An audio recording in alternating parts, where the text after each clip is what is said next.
Divine লাভ। আজকে আমি যে রিডিংটা করব ওটা হবে 3 রুন রিডিং, মানে 3টে রুন কার্ড আমি পুল আউট করব। ফার্স্টে যে রুনের কার্ড থাকবে ওটা থাকবে আমাদের সিচুয়েশনের উপরে কোনো কোয়ারি, মানে যেই সিচুয়েশনে তোমরা রয়েছো সেটার উপরে একটা ওভারভিউ থাকা। সেকেন্ড কার্ড যেটা আমি চুজ করব, যেটা মিডলে থাকবে, সেটা থাকবে একটা চ্যালেঞ্জ, যেটা তোমার লাইফে আসতে চলেছে বা তুমি এখন সেটাকে ফেস করছো। আর রুন 3 কার্ডটা থাকবে একটা কোর্স অফ অ্যাকশন, যেটা তোমাকে নিতে হবে ইন ফিউচার, বা যেটা তুমি নিতে পারতে, মানে possible course of action that could be taken. ঠিক আছে, তাহলে আমি এখন স্টার্ট করছি এই রিডিংটা। এখানে যে 3টে কার্ড আমি করব, ফার্স্ট কার্ডটা থাকবে সিচুয়েশনের উপরে query.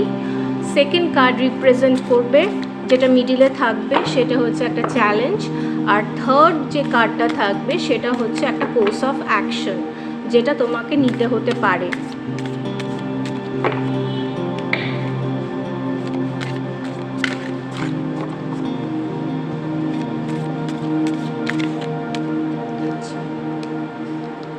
First card,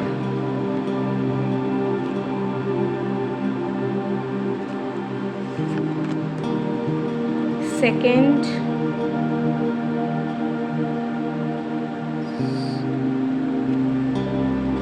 third card,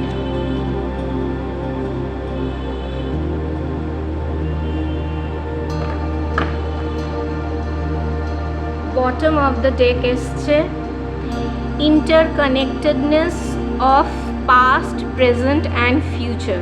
মানে যে কার্ডটা আমি বললাম, ফার্স্ট কার্ডটা হবে ওভারভিউ, তোমার সিচুয়েশনের উপরে কোয়ারি। সেকেন্ড কার্ডটা, মিডিলের কার্ডটা হবে তোমার কি চ্যালেঞ্জ ফেস করতে তুমি চলেছো ইন ফিউচার, বা তুমি এখন যেটা ফেস করছো প্রেজেন্টে। আর থার্ড কার্ডটা হবে ফিউচারে কি কোর্স অফ অ্যাকশন তোমাকে নিতে হতে পারে সেটাকে ফেস করার জন্য। তাহলে এটার বটম অফ দ্য ডেকও তাই এসছে interconnectedness of past, present and future. First card যেটা এসছে wrath of nature, destructive uncontrolled forces, especially the weather, or within the unconscious tempering, testing and trial. একটা হচ্ছে ওয়েদারের ব্যাপারে বলেছে, যেটা ডিস্ট্রাকটিভ ওয়েদার, মানে এই 7th of সেপ্টেম্বরে লুনার ইক্লিপস যেটা হচ্ছে ওটার পরে কোস্টাল ফ্লাডিং হতে পারে।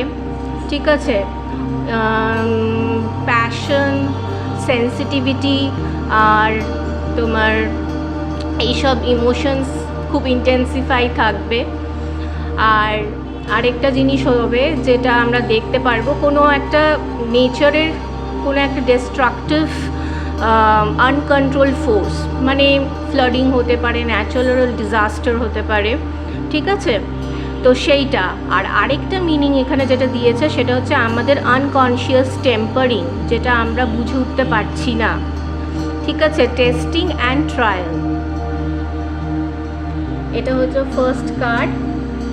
Second card, Jibo, gifts both in the sense of sacrifice and of generosity, indicating balance, all matter in relation to exchanges, including contracts, personal relationships and partnerships.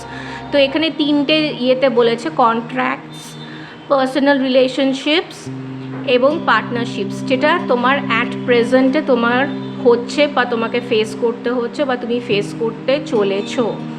তো gifts both in the sense of sacrifice and of generosity, মানে কাউকে তুমি কোনো gift দিলে বা কারোর জন্য তুমি স্যাক্রিফাইস করছো, যেটাকে তুমি একটা ব্যালেন্স পজিশনে আসতে চাইছো। এবার all matters in relation to exchanges, give and take.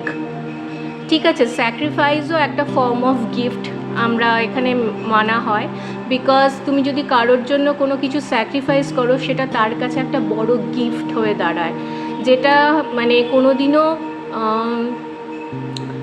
মানে বলে না যেটা আমরা কোনোদিনও শোধ করতে পারবো না, এমন কিছু কিছু অ্যাকশনস আমাদের লাইফে আমরা করে থাকি আমাদের লাভড ওয়ান্সের জন্য, স্যাক্রিফাইস করে থাকি সেটাকে একটা ব্যালেন্স পজিশনে আসার জন্য। তা এটা কোন কোন কনটেক্সটের উপরে হবে?